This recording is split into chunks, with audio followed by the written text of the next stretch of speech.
আজি মই কলা বৰা চাউল কেনেকৈ কুকাৰত চেৰা দি বনাই তাকে দেখাও আহক।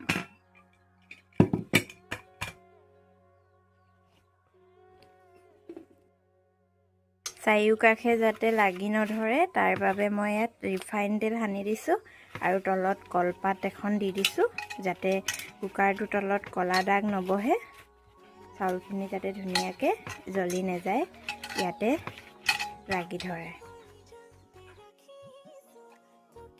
এয়া ৰাতি তিয়াই থৈছিলোঁ গোটেই ৰাতিটো আৰু ৰাতিপুৱা ধুই পিনে ধুনীয়াকৈ টুকি পিনে ইয়াত কুকাৰত দি দিম। এবাৰ কুকাৰৰ ঢাকনখন মাৰি পিনে যেতিয়ালৈকে চিটি নেমাৰে ল' ফ্লেমতে দি পিনে বহাই ৰাখিব। এয়া চাওক ইমান ধুনীয়াকৈ সিজিলে, বহুত ধুনীয়াকৈ সিজিছে। খাই চাবচোন আপোনালোকেও এবাৰ। মই কাচকলৰ লগত খাইছোঁ। মই এতিয়া খাওঁ। আজি ৰাখিলোঁ, বাই বাই।